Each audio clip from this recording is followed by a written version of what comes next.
दोस्तों, आज व्याकरण के अहम अंग भाषा के बारे में पढ़ेंगे, जानेंगे कि भाषा कितने प्रकार के होती हैं। तो हम जानते हैं कि मनुष्य एक सामाजिक प्राणी है और समाज में रहने के लिए उसे अपने हाव भाव व्यक्त करने के लिए भाषा का प्रयोग करना पड़ता है। तो भाषा के मुख्य रूप से 3 प्रकार होते हैं: लिखित भाषा, मौखिक भाषा और सांकेतिक भाषा।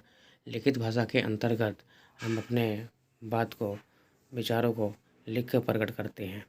लिखित भाषा साहित्य की आत्मा कहा जाता है।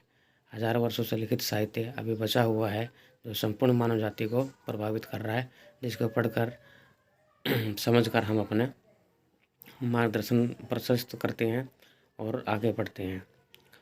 कथित भाषा या मौखिक भाषा: जब आमने सामने वाला व्यक्ति परस्पर बातचीत करते हैं तो उसे कथित भाषा या मौखिक भाषा कहते हैं।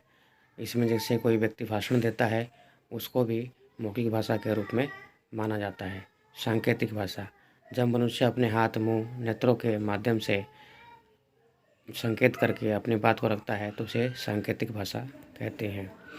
ये किसी गूंगे व्यक्ति के द्वारा भी बताया जा सकता है संकेत के द्वारा, और किसी कुशल व्यक्ति के द्वारा भी परिस्थिति विशेष में संकेत के माध्यम से अपनी बात को व्यक्त किया जा सकता है। तो भाषा के 3 रूप हैं: लिखित भाषा, कथित या मौखिक भाषा या सांकेतिक, तीसरा सांकेतिक भाषा। तो भाषा के 3 अहम ये बिंदु थे और एग्ज़ाम में बार बार पूछा जाता है कि भाषा के कितने रूप हैं। तो अगर ऑप्शन में आपको 4 रूप दिए हों और 3 दिए हों तो आपको 3 रूप सही करना होगा। इसके अलावा भाषा की एक परिभाषा भी है कि भाषा व्यक्ति का वह समर्थ साधन है जिसके द्वारा मनुष्य अपने विचारों को दूसरे पर प्रकट करता है और दूसरे के विचार जान सकता है। यानी कि अपने विचार तो प्रकट करेगा ही, दूसरे के विचार भी उसी की भाषा के माध्यम से जान सकेगा।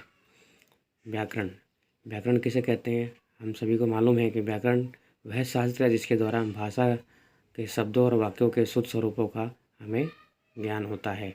व्याकरण के बिना हम किसी भाषा का परिचय प्राप्त नहीं कर सकते। एग्ज़ाम की दृष्टि से जो अगला पॉइंट है बहुत अहम है, व्याकरण के कितने अंग होते हैं। यह भी TSSB में पूछा भी गया था। तो दोस्तों, व्याकरण के 4 अंग होते हैं: वर्ण, शब्द, पद और वाक्य। वर्ण सबसे छोटी इकाई है। वर्ण के बाद वर्णों से मिलकर शब्द बनते हैं और शब्द से मिलकर पद बनते हैं।